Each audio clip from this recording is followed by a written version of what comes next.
feels good to finish publishing. There's updates, though. What are these? Okay.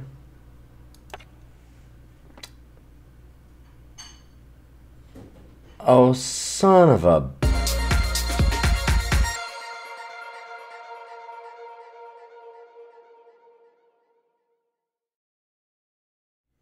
Hello everybody, welcome to a new deck tech. So, I'm not actually that mad that the deck tech that I already did this week is now no longer relevant, because this is a huge meta shakeup, and I'm really excited about all the new different decks that chat is going to send me, and I got to build a new one myself here. So, Life Force has been pushed a lot over this patch. It looks like Life Force is just something that they want to happen. They buffed Beckoning Lumen before this, and now they've buffed Ayan got a buff where it costs 8 to ultimate instead of 9. Reliquary Raider now is 3 instead of 5, and it changes a lot of the stats on it as well. It's kind of not necessarily a buff and not necessarily a nerf, but I think that it's interesting now, at least at 3, so I'm trying out a couple of them just to see what we can do with it. And yeah, so I'm just kind of trying to do what we can to post things. And one of my favorite buffs is to Mask of Torment, where it used to cost 5 and it now costs 4. So you get extra power every time that you gain life, and you can just kind of chain things together. So the point of this deck is basically to see if Katra is still actually okay. So with all these buffs, whether or not it's good enough. We're putting in a bunch of removal because that seems to be a bit of the problem with this deck, is that it has always lacked interaction in a way. You've got to be really careful about playing into harsh rules, because I've seen that as being a problem with these decks in the past as well.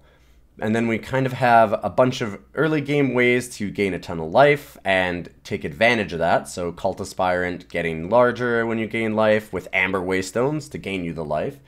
Same with like Dreamsnatcher, Temple Scribe, Vara's Favor, Ayan, all these kinds of things are gaining you life. Lunar Magus, even Reliquary Raider to an extent, Beckoning Lumen.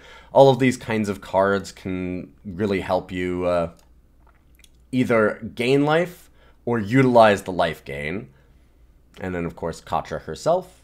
Mask of Torment and Dreamsnatcher are kind of your end game. So if you end up in a game where you're not able to finish them off with a very large Cult Aspirant or Katra, like Katra dies, something like that. So it's just essentially so that you're not leaning as hard on Katra for your endgame.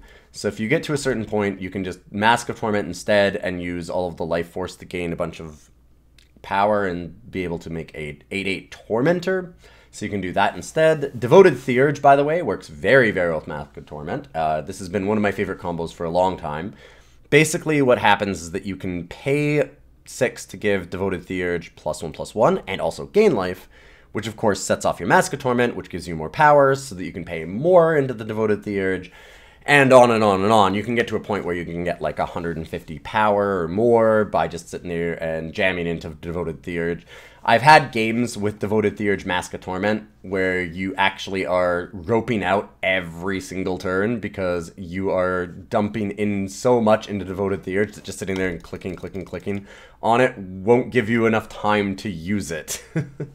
So there's a bunch of fun things that you can do with that. So Mask of Torment is a little bit of an end game. Ayan does help as well because the ultimate for 8 is pretty useful to finish off a game. You can get something pretty big off of, say, like Beckoning Lumen. That's just a very nasty big creature, 8/6.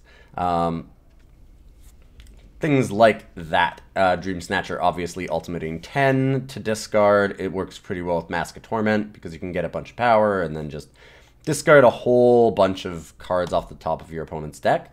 Haven't milled anybody out yet, but this deck has done decently enough recently, so I want to try it out.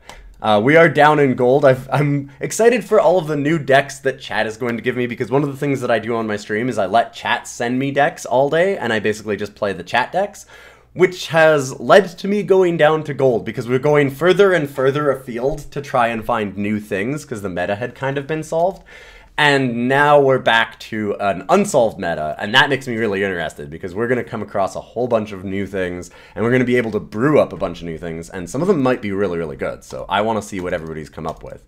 I will be back, though, in a moment, and we'll do a bunch of ranked games with this deck and see where it goes.